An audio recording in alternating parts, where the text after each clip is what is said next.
2026 ലയോ 14 മാർപ്പാപ്പയുടെ അപ്പസ്തോലിക സന്ദർശനത്തിന് മുന്നോടിയായി സ്പെയിനിലെ കത്തോലിക്ക സഭ സജ്ജീകരണങ്ങൾ ആരംഭിച്ചു. പരിശുദ്ധ പിതാവ് മാഡ്രിഡ്, ബാഴ്സലോണ, കാനറി ദ്വീപുകൾ എന്നിവ സന്ദർശിക്കുമെന്ന പ്രതീക്ഷയിലാണ് തയ്യാറെടുപ്പുകൾ പുരോഗമിക്കുന്നത്. ഇതിനായി ദേശീയ തലത്തിലും പ്രാദേശിക തലത്തിലും വിവിധ ഏകോപന സമിതികളെ സ്പാനിഷ് എപ്പിസ്കോപ്പൽ കോൺഫറൻസ് പ്രഖ്യാപിച്ചു.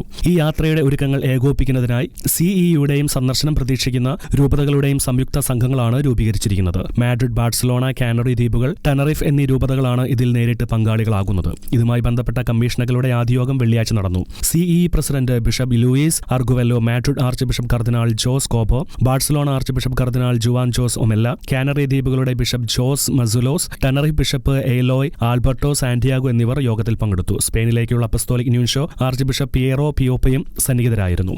ദേശീയ ഏകോപന സമിതിയുടെ ജനറൽ കോർഡിനേറ്ററായി യാഗോ ഡി ലാവ് സിയേർവയും ഡെപ്യൂട്ടി ജനറൽ കോർഡിനേറ്ററായി ഫെർണാണ്ടോ ഗിമേനസ് ബാരിയോക്കനാലും നിയമിതരായി. ആരാധന, പാസ്റ്റൽ പ്രവർത്തനം, ആശയവിനിമയം, ധനകാര്യം, ലോജിസ്റ്റിക്സ്, പ്രോട്ടോകോൾ, സാങ്കേതിക നവീകരണം തുടങ്ങിയ വിവിധ മേഖലകൾക്ക് പ്രത്യേക തലവന്മാരെ നിയോഗിച്ചിട്ടുണ്ട്. ഇതിനൊപ്പം മാഡ്രിഡ്, ബാഴ്സലോണ, കാനറി ദ്വീപുകൾ എന്നിവിടങ്ങളിൽ പ്രാദേശിക സംഘാടക സമിതികളെയും രൂപീകരിച്ചു. സന്ദർശനവുമായി ബന്ധപ്പെട്ട വിവരങ്ങൾ പൊതുജനങ്ങൾക്ക് ലഭ്യമാക്കുന്നതിനായി രൂപീകരിച്ച വെബ്സൈറ്റ് ഈ വാരാന്ത്യത്തിൽ ആരംഭിക്കുമെന്ന് CEE അറിയിച്ചു. പതിവ് ചോദ്യങ്ങൾക്ക് ഉത്തരങ്ങൾ, സന്നദ്ധ പ്രവർത്തനവും സംഭാവനകളും സംബന്ധിച്ച വിവരങ്ങൾ, സ്പെയിനിലെ സഭയെക്കുറിച്ചുള്ള ഡാറ്റ, ലയോ 14 മാർപ്പാപ്പയെക്കുറിച്ചുള്ള പരിചയപ്പെടുത്തലുകൾ എന്നിവയും വെബ്സൈറ്റിൽ ഉൾപ്പെടും. മാധ്യമങ്ങൾക്കായുള്ള പ്രത്യേക വിഭാഗവും വെബ്സൈറ്റിലുണ്ടാകും. ഔദ്യോഗിക പ്രഖ്യാപനം ഇതുവരെ ഉണ്ടായിട്ടില്ലെങ്കിലും മാർപ്പാപ്പയുടെ ഈ സന്ദർശനം സ്പെയിനിലെ സഭയ്ക്കും വിശ്വാസികൾക്കും വലിയ ആത്മീയ ഉണർവായിരിക്കുമെന്ന് സഭാ നേതൃത്വം പ്രതീക്ഷ പ്രകടിപ്പിച്ചു. International church desk, Shekinah news.